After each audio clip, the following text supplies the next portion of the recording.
mga panahon na ganito, lalo sa mga mahihirap, kinakailangan tutulungan po sila. Pero, hindi pa pwedeng unlead. Hindi pa pwedeng walang kondisyon. Hindi pa pwedeng walang limitation. Kasi otherwise, yun ang vote buying. Pagbebenta ng 20 pesos na kada kilo ng bigas, binigyan ng exemption ng COMELEC. Ito po ay talaga nakakaalarma at paiigtingin pa po natin ang sa utos na rin po ng ating administrasyon na imbestigahan ng malalim para malaman po natin kung ano man ang katotohanan patungkol po dito. Issue ng umano'y posibleng panghihimasok ng China sa halalan, pinaiimbestigahan na ni Pangulong Ferdinand Marcos Jr. Sa ngayon po, ay yun nga po, 2 linggo na po na wala supply. Ilang kadiwa ng Pangulo Store sa Metro Manila, 2 linggo nang walang supply ng murang bigas ayon sa ilang mga tindera. Madami siya sinabi, pero ang gist ng sinabi niya ay, we will just amend the economic provisions of the Constitution. Wala pa po tayo nadidinig mula sa Pangulo, kaya nagtataka po tayo kung bakit ganito po ang naging turan ni Vice Presidente. Pag-amyenda sa Constitution, nabanggit umano mismo ni Pangulong Ferdinand Marcos Jr. ayon kay Vice President Sara Duterte. Ngunit Malacanang, iginiit na walang napag-uusapan tungkol sa charter change.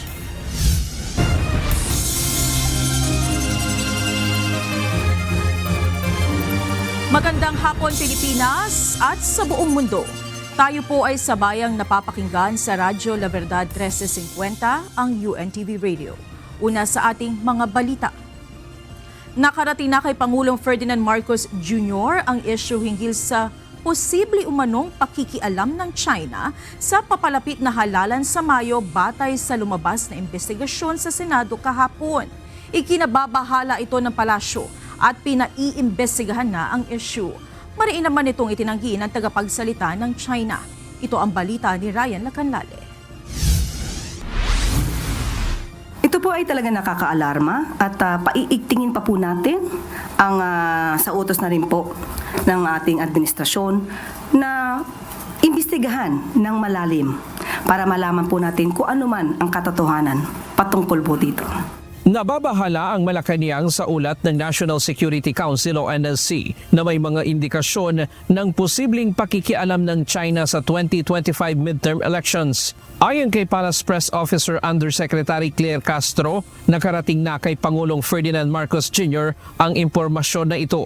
Sa kasalukuyan, patuloy pa niya itong iniimbestigahan sa gitna ng pagtanggi ng Beijing sa isyung ito. Sa pahayag na inilabas kahapon ni Chinese Foreign Ministry spokesperson Guo Jiakun, dumepensa ang China sa issue. Sinabi nito na wala silang interes sa 2025 midterm elections na gaganapin sa Pilipinas sa darating na Mayo. Anya hindi sila nanghihimasok sa mga panloob na issue ng ibang mga bansa.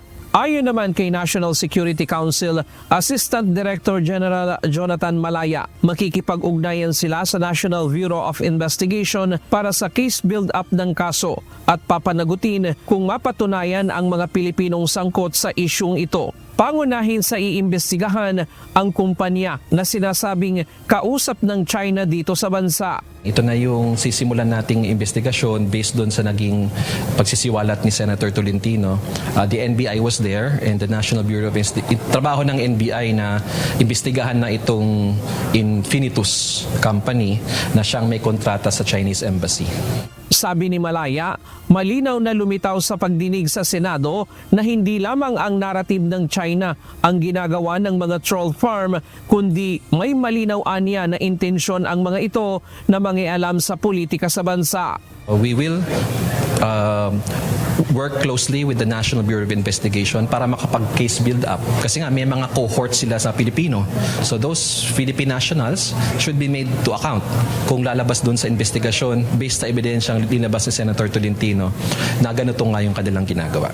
Ryan Lacanlale, UNTV News and Rescue. Diyos ang aming sandigan, serbisyo publiko ang aming pinahahalagahan. Muling naungkat ang issue tungkol sa pag-amyenda ng konstitusyon o charter change na mismong sinabi umano ni Pangulong Ferdinand Marcos Jr. ayon kay Vice President Sara Duterte. Tinawag naman itong fake news ng tagapagsalita ng palasyo. Ito ang balita ni Jed Neresina. Usap kaming tatlo, nabanggit ni BBM ang pag-amyenda ng konstitusyon. Mismong si Pangulong Ferdinand Marcos Jr. ang nagbanggit umano ng planong amyendahan ang konstitusyon. Ayon kay Vice President Sara Duterte, nagpatulong siya kay Senator Amy Marcos noon para makausap ang kapatid nitong si PBBM bago bumiyahe patungong Amerika ang Pangulo. Sinabi ni VP Sara na ang tanging layunin ng pagpupulong ay iparating ang kanyang saloobin kaugnay ng umano'y plano ng administrasyon na may kinalaman sa impeachment. Ngunit sa naturang pag-uusap ay dito narinig umano mismo ng bise ang tungkol sa charter change mula sa Pangulo. Madami siya sinabi, pero ang gist ng sinabi niya ay, we will just amend the economic provisions of the Constitution. Agad naman itong pinabulaanan ng Malacanang. Sinabi ni Palace Press Officer Undersecretary Claire Castro na walang opisyal na pahayag mula sa Pangulo kaugnay sa pag-amyenda ng konstitusyon. Wala pa po tayo nadidinig mula sa Pangulo, kaya nagtataka po tayo kung bakit ganito po ang naging turan ni Vice Presidente. Sa ngayon po, tatak fake news yan, intrigang walang ebidensya. Wala pa pong napag-uusapan tungkol dyan. Naging kontrobersyal kamakailan ang hakbang ng ilang mambabatas na itulak ang charter change o pag-amyenda sa economic provisions ng 1987 Constitution sa pamamagitan ng People's Initiative na kalaunan ay hindi pinursigi ng mga nagsusulong nito matapos umani ng batikos sa publiko. Jed Neresina, UNTV News and Rescue. Diyos ang aming sandigan, serbisyo publiko ang aming pinahahalagahan.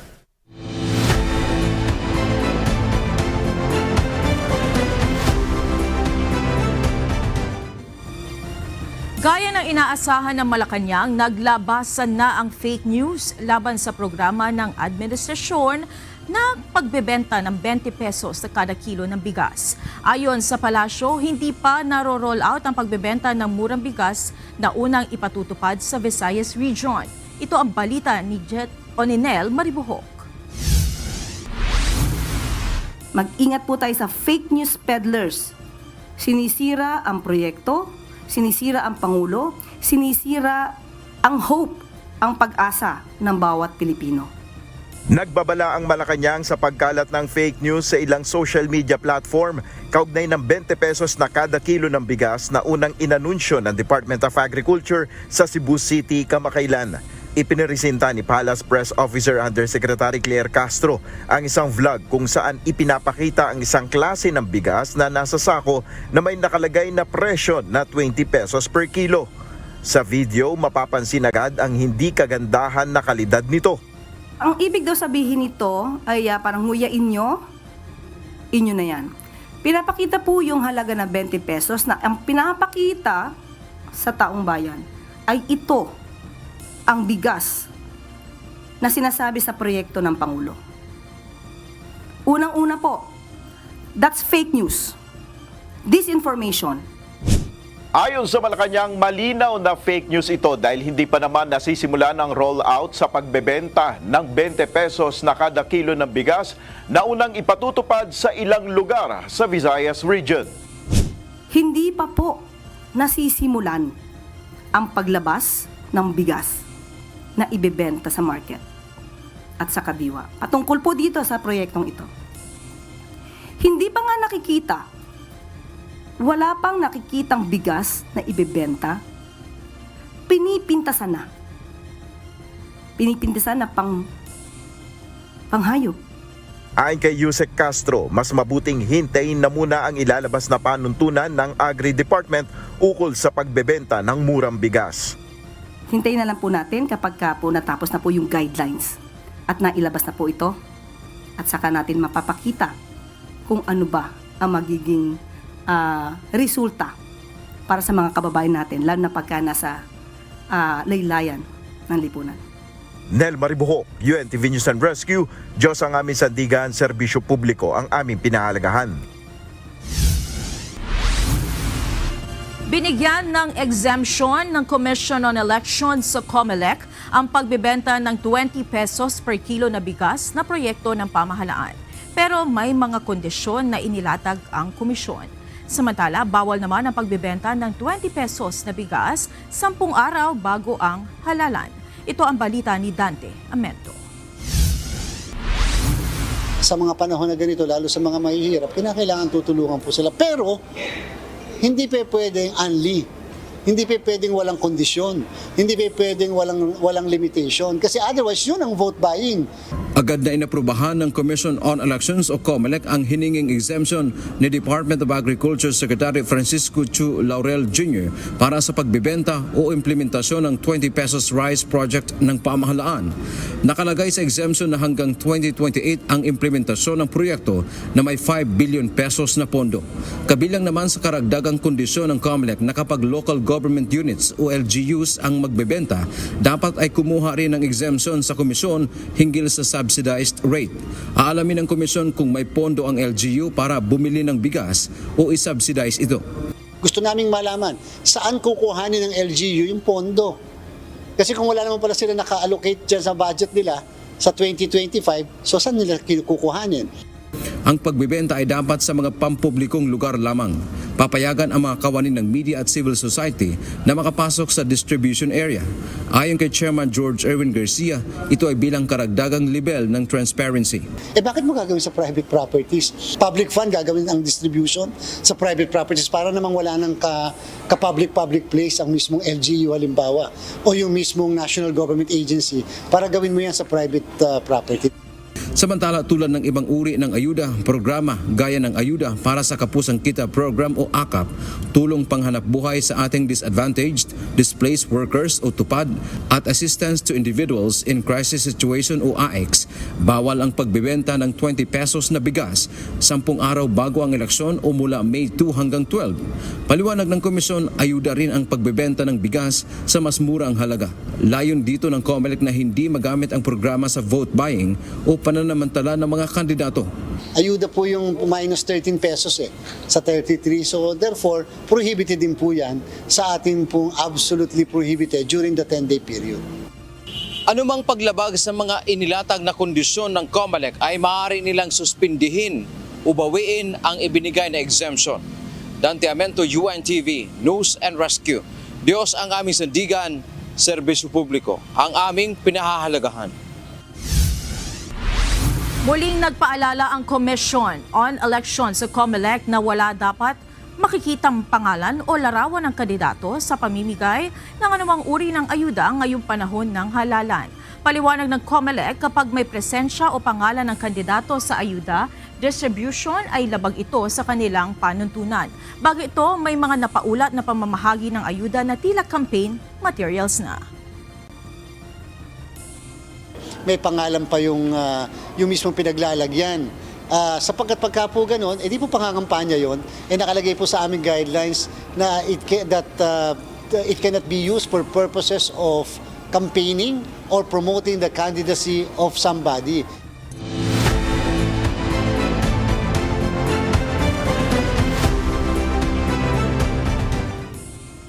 Magpapatupad ng one-strike policy ang pambansang pulisya sa mga ground commander ng mga lugar na mayroong mataas sa bilang ng nangyaring karahasan ngayong panahon ng halalan. Ayon kay Philippine National Police Public Information Office Chief, Police Colonel Randolph Tuanyo, hindi mangingiming tanggalin ng pamunuan ng PNP ang mga pulis na maire-report na kumikiling sa mga kandidato. Ito ang balita ni Lea Ilaga. Ang mangyayari po ay hindi lamang dahil may insidente na ikaw ay pwedeng tanggalin, ikaw ay tatanggalin kapag tinignan po o sa assessment po ng kanilang mga commander, ikaw ay hindi magiging patas sa pagpapatupad ng iyong tungkulin sa darating na eleksyon po.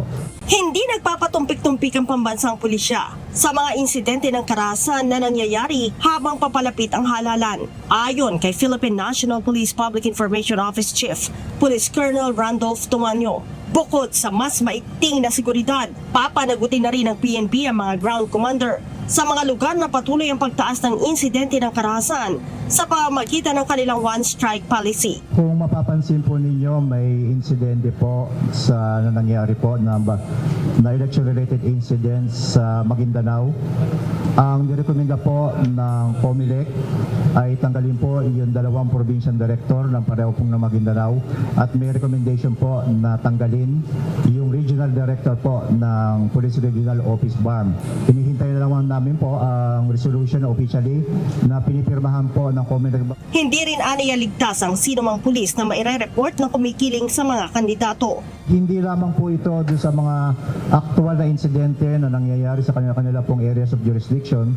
Katunayan po, yun po sa Region 6, yung ating pong provincial director, hindi dahil po sa may insidente, siya po ay tinanggal, dahil po sa tingin po ng regional director po ng Police Regional Office 6 na maaari maging political ang stand po ng mga commander.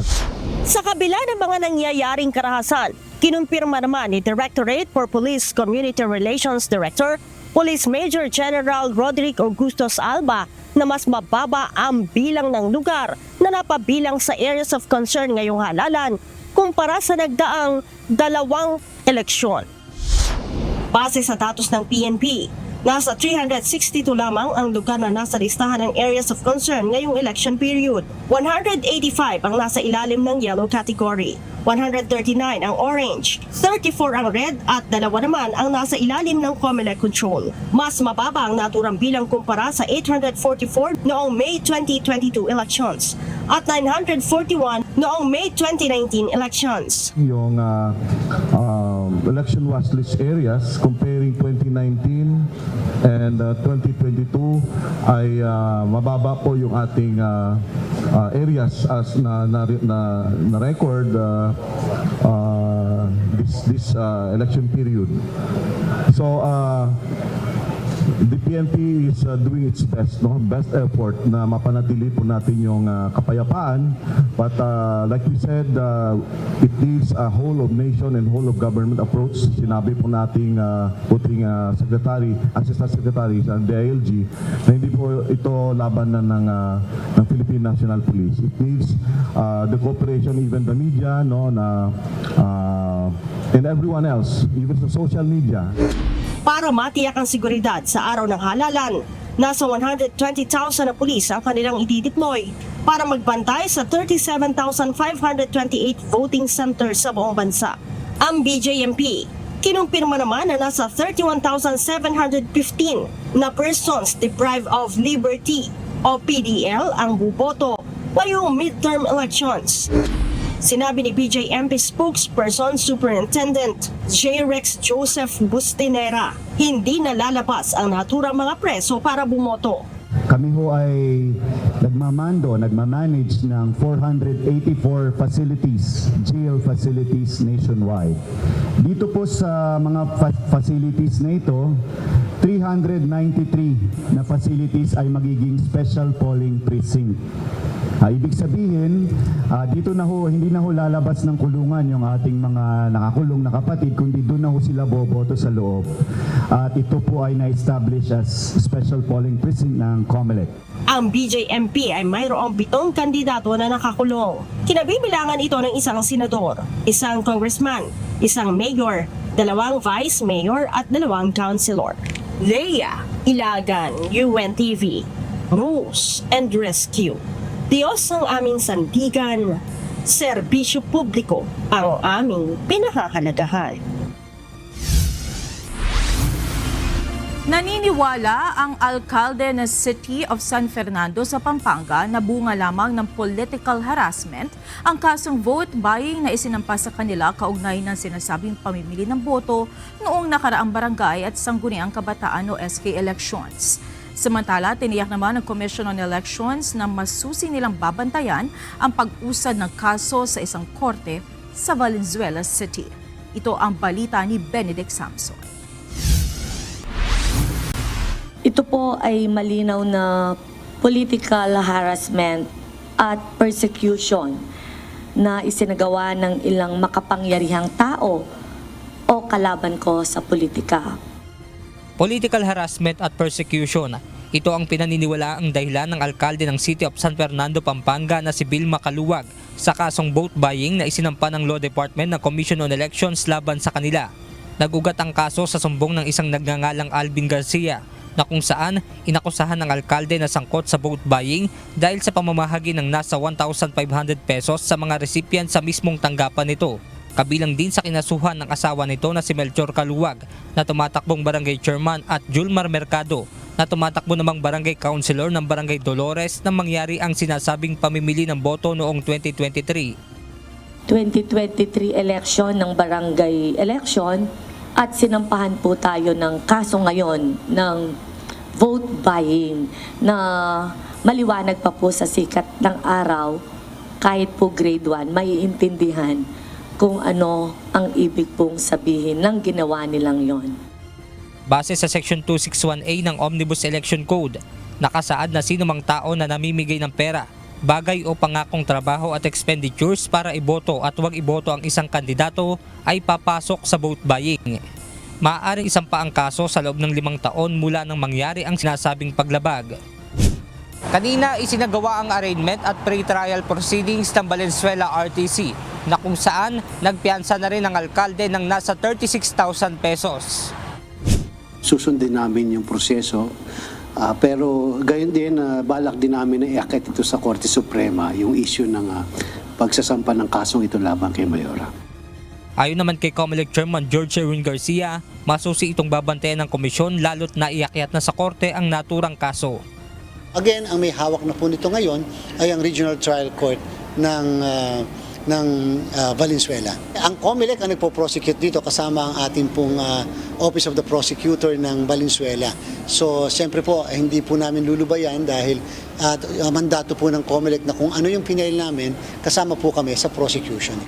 Benedict Samson, UNTV News and Rescue. Diyos ang aming sandigan, serbisyo publiko ang aming pinahahalagahan.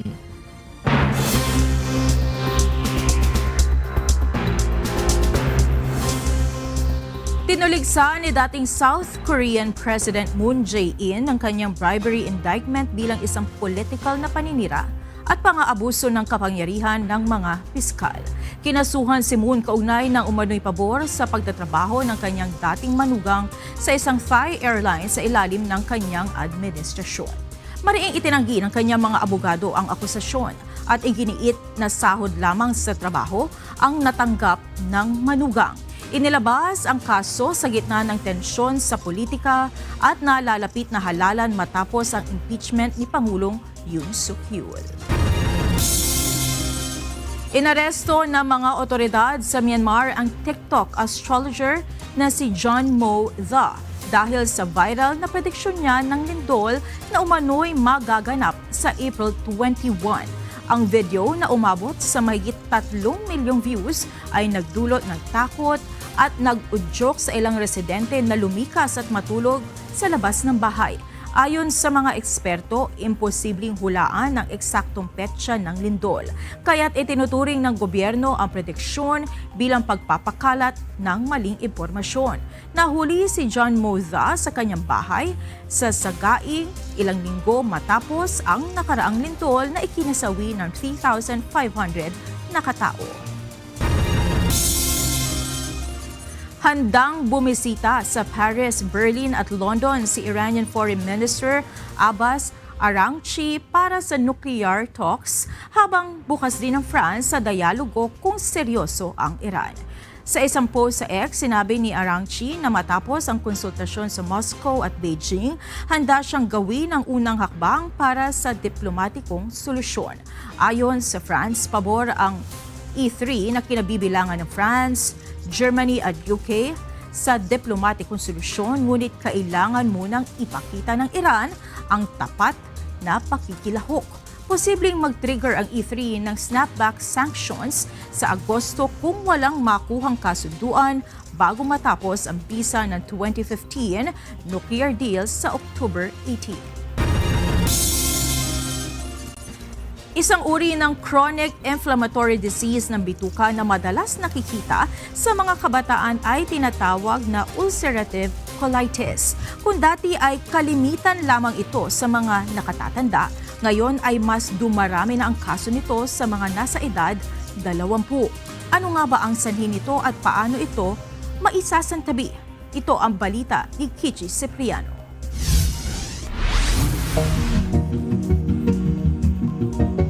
Mas common na po ito sa mas batang age. Kaya rin nakita po natin ito sa mga batang around 20s na nagkakaroon po ng pagdalas ng pagdudumi o pagsasakit. Ang ulcerative colitis ay isang uri ng inflammatory bowel disease o IBD na umaatake sa lining ng bituka, particular sa large intestine o colon at nagdudulot ng pamamaga, mga sugat o ulcers at mga sintomas gaya ng paulit-ulit na pagtatae, pananakit ng tiyan at madalas ay may halong dugo ang dumi. At kung dating mas madalas makita sa mga mas nakatatanda, ngayon dahil sa westernized diet na na-adapt ng mga Pilipino, lalong dumarami na ang mga kaso sa mga kabataan na nasa edad 20 taong gulang. Yung ulcerative colitis, it comes dalawang salita po. Isang ulcerative at colitis. Ulcerative para kung ito po yung may damage po sa lining ng tiyan o ng colon, large intestine. At colitis, yun po yung large intestine, colon. Ito po isang chronic o pangmatagalan na sakit. So meaning, matagal po itong nagde-develop bago po nagkakaroon ng sintomas. At dahil po sa pagkakagulo ng immune system, dun po lumalabas yung sakit ng tiyan. Ayon kay Dr. John Derek Taisip Plutario, isang gastroenterologist mula sa Makati Medical Center, hindi lamang ito isang problemang nakasentro sa bituka.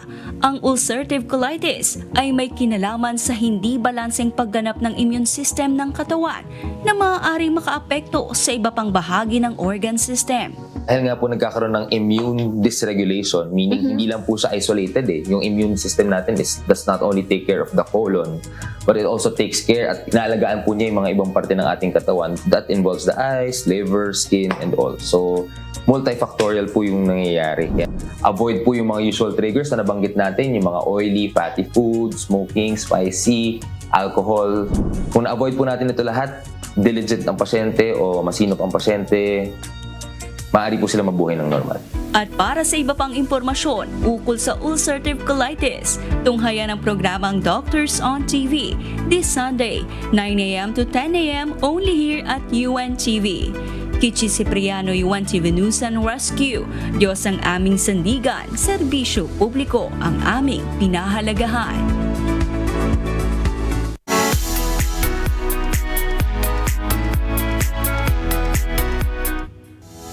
Nakuha ng La Verdad Christian College Caloocan ang ikalawang pwesto sa Intercollegiate Mini Documentary Competition.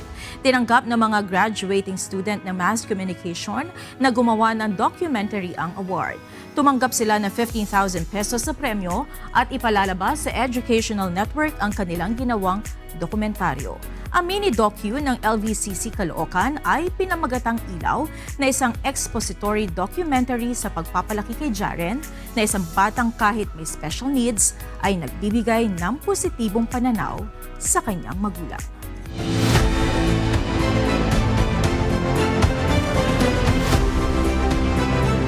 Formal nang inilunsad ang European Union Election Observation Mission o EOM sa Pilipinas para sa 2025 midterm elections. Kauna-unahan nito ng EU sa bansa at kabilang din sa imomonitor na misyon ng foreign interference. Ito ang balita ni Rosalie Cos. We know that this has become a common pattern in several elections around the world. So, as I've mentioned before, this is also why our core team as an expert unit that is focused on analyzing social media and what is happening with trolls and with interference in democratic elections. Opisyal nang inilunsad ng European Parliament member na si Marta Temido ang kauna-unahang European Union Election Observation Mission o EU-EOM sa Pilipinas para sa paparating na midterm election sa May 12, 2025. Bilang tugon ito sa paanyaya ng Philippine government, partikular na ang Commission on Elections o COMELEC. Layo ng EU Election Observation Mission na magmasid sa proseso ng halalan sa Pilipinas at tignan kung nasusunod ba ang proseso ayon sa saligang batas at sa obligasyon ng bansa sa international community kaugnay ng democratic elections. Sa gitna rin ng mga ulat na may mga indikasyon umano ng foreign interference o posibleng pangihimasok ng dayuhan sa papalapit na halalan sa bansa, kabilang ito sa minomonitor ng EU-EOM. Gayon din ang election disinformation, vote buying, election-related violence at iba pa. All those aspects that you mentioned, foreign interference, hate speech, or online, etc., are covered by the analysis of those people from the core team, but also from the inputs that we receive from the long term and after from the short term observers. It's true that from over the years there will be more and more interference in foreign interference in elections, not only here, but not only in the area, but also in the European Parliament elections, of course, in 2024, and in other countries in the world, as you know.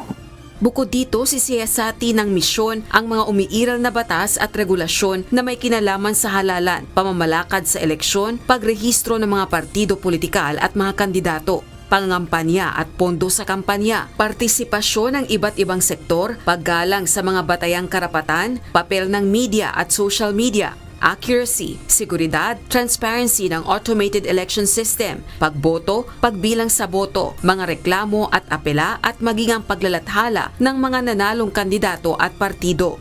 Sa pamamagitan naman ng EU-EOM, inaasahang mapapaigting pa ang ugnayan ng EU at Pilipinas. Samantala, pondo ng European Union ang gamit ng EU Election Observation Mission.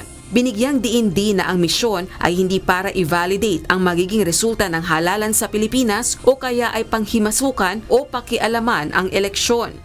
We observe one another not to interfere, but to learn. We do so to share experiences and to improve the quality of our electoral processes. That is the spirit in which the European Union Election Observation Mission has come to the Philippines. We are not here to validate or legitimize the results. Kasalukuyang deployed na sa iba't ibang bahagi ng bansa ang mahigit 70 long-term election observers. Ilang araw naman bago ang halalan sa May 12, may 100 short-term observers pang darating sa bansa. Isa sa publiko ang preliminary statement ng EU Election Observation Mission matapos ang araw ng eleksyon. Ang final report naman ay ilalabas 2 buwan pagkatapos ng midterm elections. Rosa Licoz, UNTV News and Rescue. Diyos ang aming sandigan, serbisyo publiko ang aming pinahahalagahan. Kinumpirma ng Philippine Navy na may isa pang submersible drone na na-recover sa Batanes ngayong taon. Ito na ang pang-anim na drone na nakita ng mga mangingisda sa mga karagatang sakop ng bansa simula noong 2022. At kahalintulad ng mga naunang drone na posibleng galing din sa China. Ito ang balita ni Ryan Lacanlale. This was turned over last February and hindi naman siya, complete specimen siya, pero luma na rin siya and we suspect na parehas ang capability sa iba. Mayroong panibagong submersible drone na itinurn over sa Philippine Navy noong Pebrero. Nakita ito sa bayan ng Sabtang sa Batanes. Ito ang unang submersible drone na nakita ngayong taon sa karagatan ng bansa. Kahalintulad ito ng 2 sa 5 drone na naunang nakita na itim ang kulay. Ang ibig sabihin, isa itong high-end at posibleng military-grade submersible drone.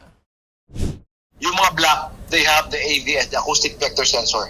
Yung black, ang mas high-end, mas, shall I say, complicated, mas military-grade. Ganito rin ang uri ng drone na nakitaan ng SIM card na huling nakapag-transmit sa China.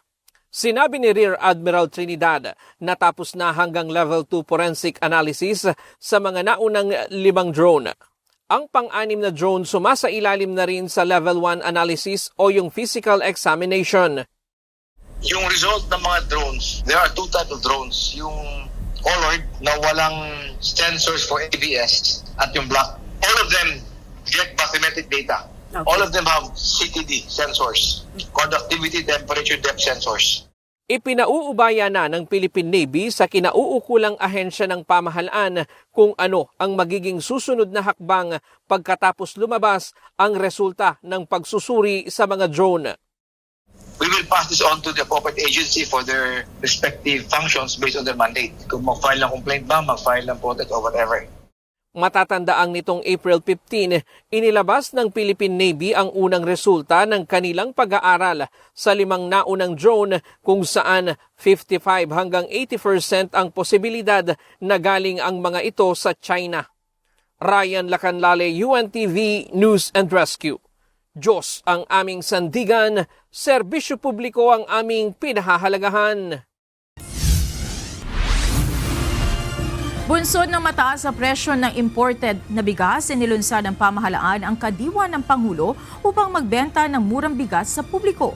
Subalit ayon sa ilang bantay ng kadiwa, nagkakaroon sila ng kakulangan ng supply ng bigas dahil hindi pa rin nakararating ang inaasahang stock. Mula sa Muñoz Market, ito ang balita ni Mia Alonzo, live.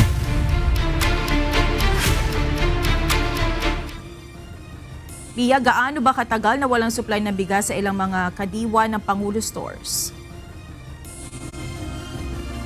Magandang gabi sa iyo, Monica. Ayon nga doon sa mga nakausap natin na ilang bantay ng Kadiwa Store dito sa Metro Manila, magmula nung nag-request sila ng stock ay 2 linggo na, hanggang sa mga oras na ito ay hindi pa dumarating ang kanilang supply.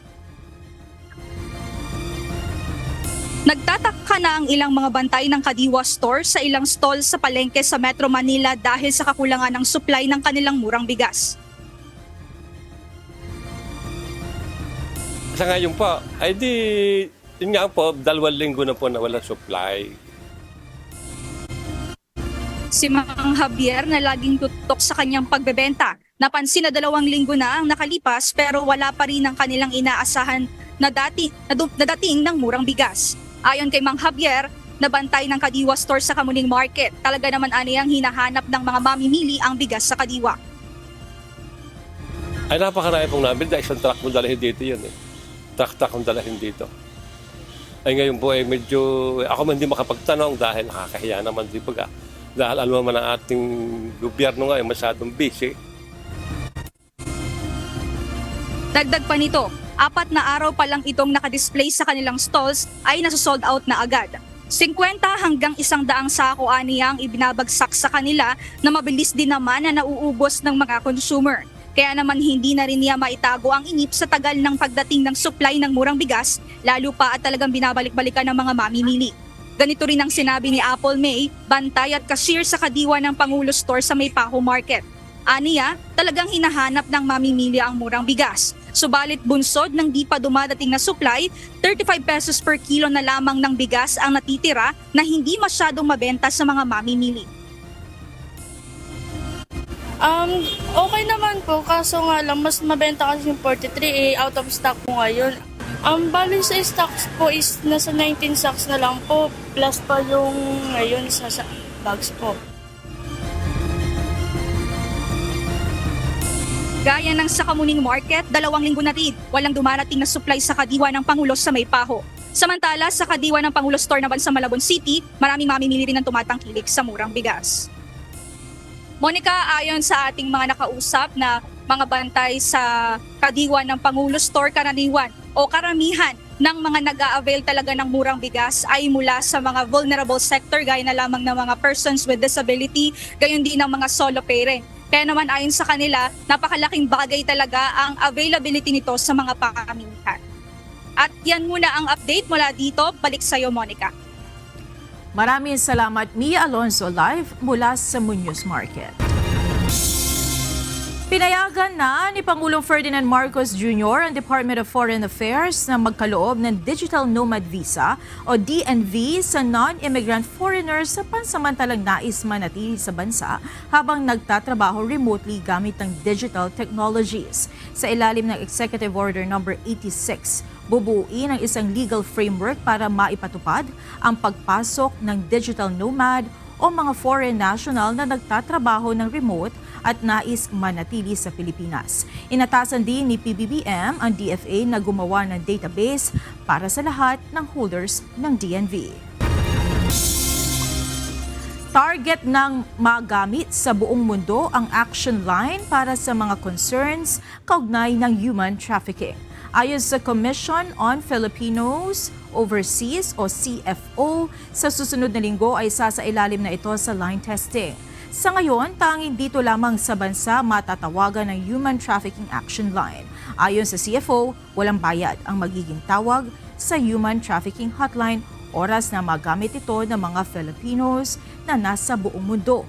Maaring tumawag sa numerong 1343 ang mga Pilipino sa ibang bansa upang mag-report ng mga insidente ng human trafficking o kung sila'y magiging biktima nito.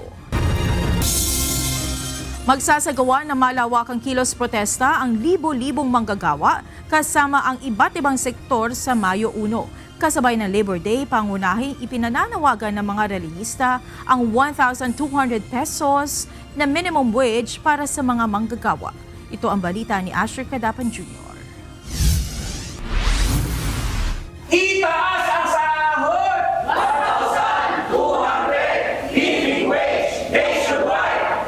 Kawalang kasiyahan sa napakalayong sahod ng mga manggagawa sa gitna ng nagtataas ang presyo ng mga bilihin at serbisyo. Ito ang naisipakita ng mga militanteng grupo sa malaking pagkilos na isasagawa nila sa mga sentrong bayan sa iba't ibang rehiyon sa bansa ayon sa grupong Kilusang Mayo 1. Ayon kay KMU Secretary General Jerome Adonis, kasama ng kanilang grupo mga alyansa ng mga manggagawa, partikular na ang All Workers Unity at National Trade Union Center of the Philippines. Malakas nating itutulak ang legislative wage increase, 1,200 per day sa lahat ng mga manggagawa sa buong bansa. At the same, nananawagan po tayo na pagbaba ng presyo. Kaya ang May 1 po ay isang malaking protesta na pangungunahan ng mga manggagawa kasama ang iba't ibang sektor, kasama ang taong bayan. Dismayado rin ang grupo sa pananahimik ni Presidente Ferdinand Marcos Jr. sa matagal ng kahilingan na aumento ng mga manggagawa hindi lang sa Metro Manila kundi sa iba't ibang mga rehiyon sa bansa. Walang political will in the first place. Ang gobyerno ni Bongbong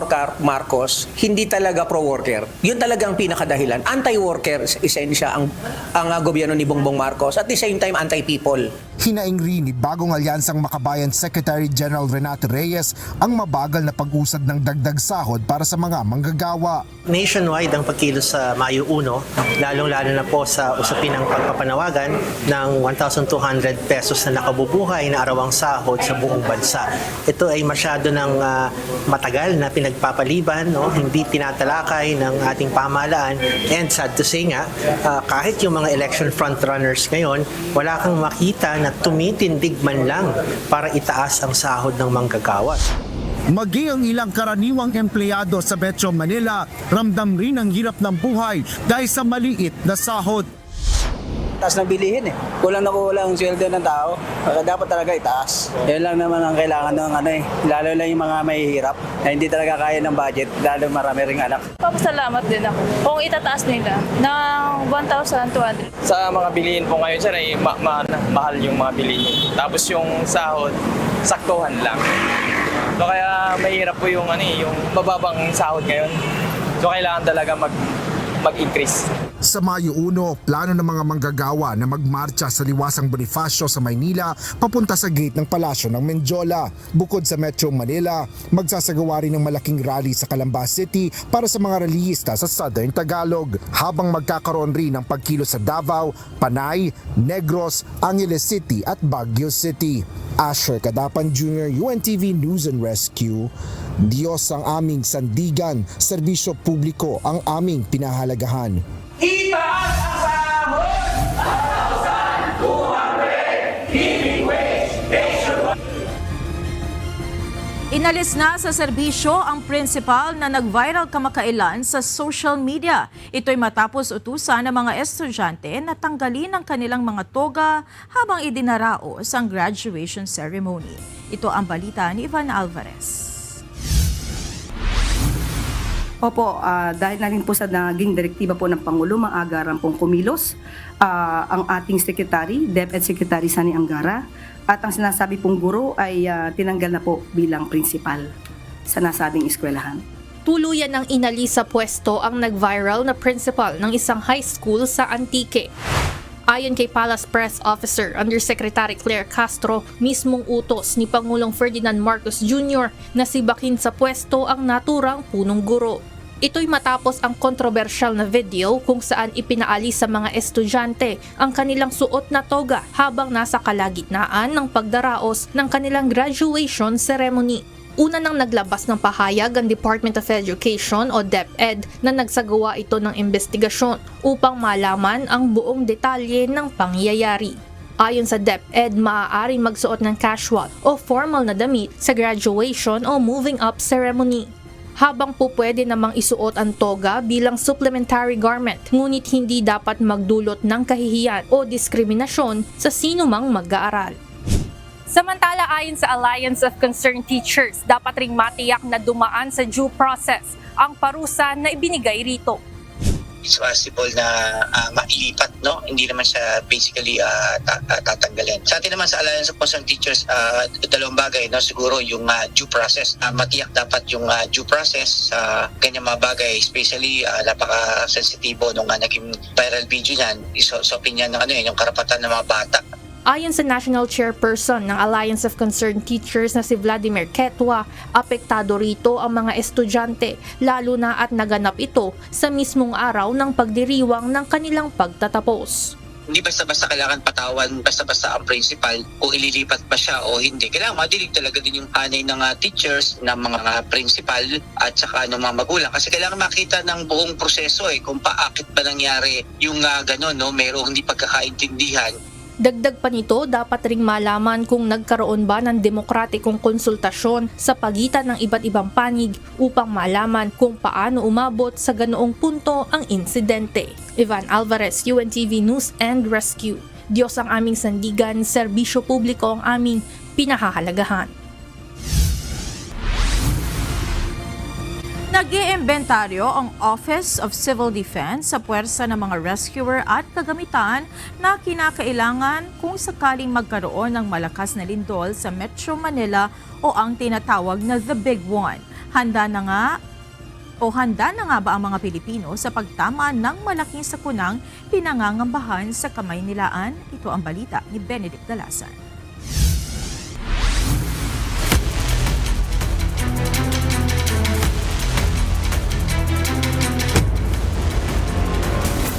Ready na po ba ang Pilipino sa malalaking disaster, especially itong The Big One na sinasabi? Maghahabol pa tayo talaga.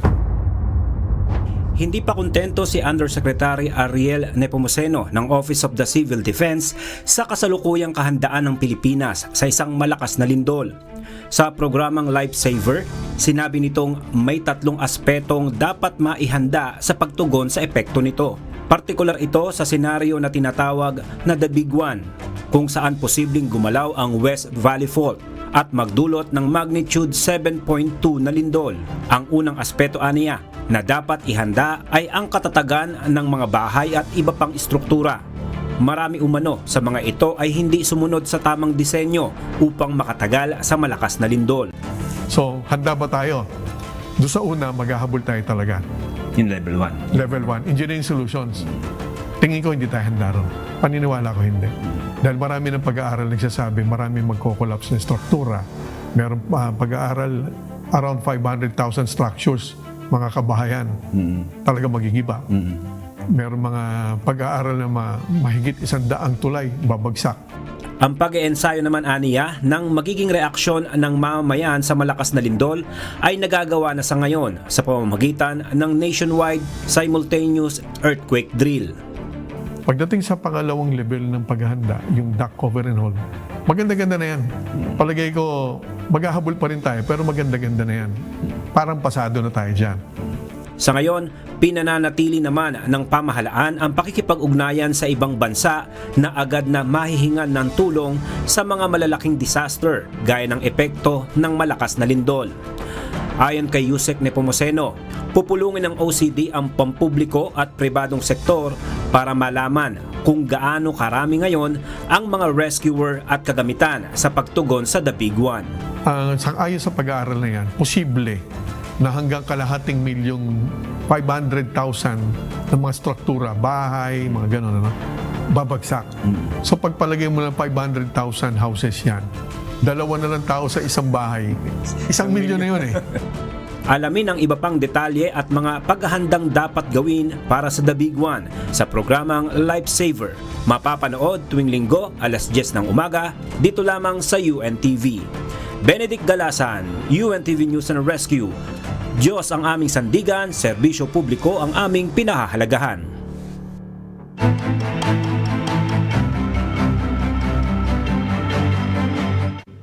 Sinira ng Police Regional Office 11, katuwang ang Department of the Interior and Local Government Davao, ang 31 armas. Ang mga ito ay isinuko at nakumpiska ng mga otoridad mula sa mga miyembro ng New People's Army. Ito ang balita ni Gladys Tuwabi. Malayo na po ang ating narating dito po sa ating mga demilitarization of loose firearms, and marami na po tayo napasuko ng mga loose firearms ng mga individuals. Bilang simbolo sa pangako ng mga otoridad na pagtutok sa kapayapaan at seguridad sa Davao Region, patuloy ang isinasagawang demilitarization ng Police Regional Office 11. Ngayong araw, 31 mga armas na sinuko at nakumpiska mula sa mga dating kasapi ng New People's Army. Ang sinira ng Police Regional Office 11, katuwang ang Department of the Interior and Local Government Davao. Wala na po ito at nakita nyo naman, hindi na po serviceable yan. Hindi na magagamit yan. Hiniwa na po yan ng 3 putol, hindi na po magagamit yan. Ang mga sinirang armas ay titingnan kung maaari pang ma-recycle at magamit bilang economic tools. 3 taon nang insurgency-free ang Davao Region at maraming individual na rin ang naaresto sa implementasyon ng warrant of arrests. Pero dun po sa ating anti-criminality efforts ay napakadami po nating resulta sa mga loose firearms. Actually, hindi lang po loose firearms, marami tayo. Napakarami po nating huli sa mga warrants of arrest. Kaya kung mapapansin ninyo dito po sa Davao Region, napakarami po nating hinuhuli ng mga persons with warrants of arrest. Ayon sa PRO 11, sa kanilang pakikipag-ugnayan sa mga intel groups kabilang na ang AFP at mga opisina sa iba't ibang probinsya sa rehiyon, ay wala silang namomonitor ng mga private armed groups sa Davao Region. Gladys Tuwabi, UNTV News and Rescue. Diyos ang aming sandigan, serbisyo publiko ang aming pinahahalagahan. Inisyuhan na ng cease and desist order ang isang sugar mill sa Negros Occidental dahil sa molasses spill na nakaapekto sa ilang mga barangay. Sa Davao Region naman, higit 12,000 na mga teacher ang ide-deploy para sa Halalan 2025. At sa Sarangani, 5,000 mga fruit bat ang naobserbahan ng Department of Environment and Natural Resources. Ito ang balita ni JP Nunez. Sa Negros Occidental, naglabas na ang Department of Environment and Natural Resources, Environment Management Bureau ng Cease and Desist Order para pahintuin ang operasyon ng isang sugar mill sa loob ng 7 araw. Ito'y kaugnay ng nangyaring molasses spill sa Binalbagan River noong April 19 kung saan 4 na mga barangay ang naapektuhan. Sa ngayon, wala naman nang nakikitang foam formation sa Binalbagan River, pero meron pang naaamoy na light foul odor sa Binalbagan Bridge at strong foul odor naman sa mga estero. Meron pa ring naoobserbahang discoloration sa ibang bahagi ng ilog. Sa Sarangani, nasa 5,000 mga fruit bats ang naobserbahan ng Community and Natural Resources Office o CENRO ng Department of Environment and Natural Resources Socsargen sa Barangay Pinol, Maitum, Sarangani. Ang naturang lugar ay isang roostering site ng 2 klase ng fruit bat, ang large flying fox at island flying fox. Ayon sa DENR, mahalaga ang ecological role ng mga naobserbahang fruit bats sa pagpapakalat ng binhi at pollination na malaking tulong para sa forest regeneration at ecosystem health. At sa Davao Region, inanunsyo ng Department of Education Davao Region na aabot ng nasa higit 12,400 na mga teacher ang ide-deploy para sa 2025 local and national midterm elections. Sa bilang na ito, higit 11,000 ang magsisilbing electoral boards, higit 1,000 ang DepEd supervisor officials, at higit 100 ang Barangay Board of Canvassers. JP Nunez, UNTV, News and Rescue. Diyos ang aming sandigan, serbisyo publiko ang aming pinahahalagahan.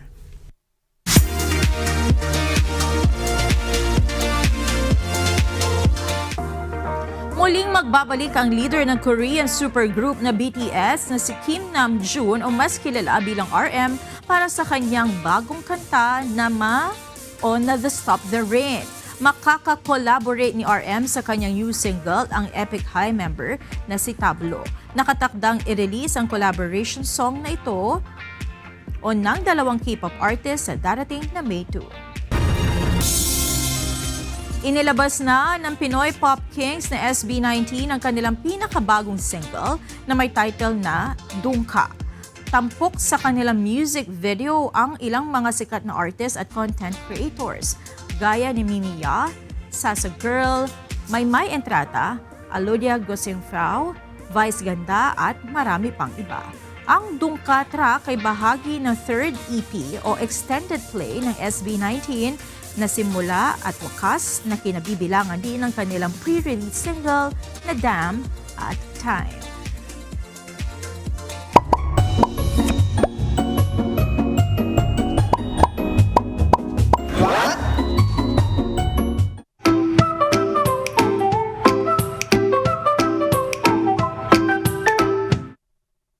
Dagdag kaalaman po, ilang araw na po kami nandito sa Tanay Rizal at ang lamig po pag ikaw ay nasa bundok. Pero pinagtataka ko, bakit pag malamig, mas lalo ka nagugutom? Alamin po natin. Kapag malamig ang paligid, napapansin mong mas mabilis kang magutom. Normal yan, may science sa likod niyan. Sa lamig, mas kailangan ng katawan mo ng energy para panatilihin ang body temperature mo. So, mas bumibilis ang metabolism, kaya mas nagugutom ka. Brown fat activates in cold temperatures, helping burn calories to generate heat.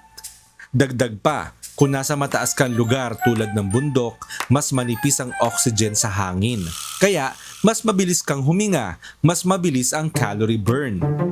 Studies show high altitude environments can burn up to 500 extra calories per day. Kaya kung feeling mo matakaw ka tuwing camping, hindi ka nag-iisa. Nag-a-adjust lang ang katawan mo. Mas malamig, mas gutom. Pero may dahilan.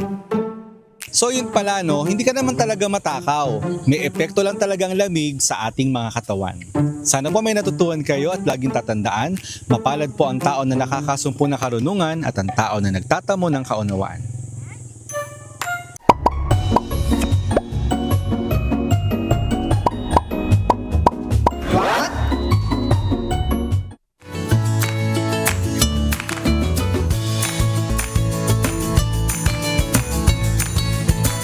Narito naman ang ating mga naging kausi ngayong araw ng Biyernes. Maraming salamat po at shout out kina Junard Denzon, Robert Morales, Seri Macapagal, Riza Tolentino, Renato Bendita at Alfredo Lumabi.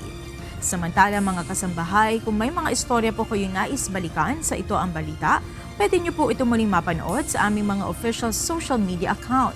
Magtungo lamang po sa UNTV News and Rescue YouTube channel at i-click ang subscribe button. Gayon din sa aming Facebook at TikTok accounts. Mapapanood nyo rin po rito ang iba pang news programs ng UNTV, pati na ang iba pang video ng nag-iisang public service channel. Kaya subscribe, like, and share.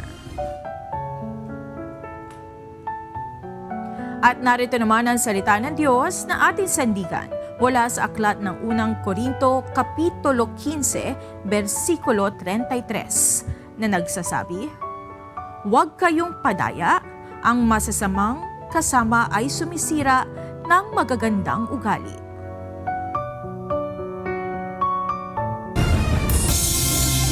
At iyan ang naging kabuuan ng ating balitaan ngayong gabi. Aming inilahad ng buong katapatan kung paano namin nasaksihan. Kayo'y makapagtitiwala na ang aming nakita at narinig ang aming ibinabalita. At dito sa UNTV, Diyos ang aming sandigan, serbisyo publiko ang aming pinahahalagahan. Magandang gabi.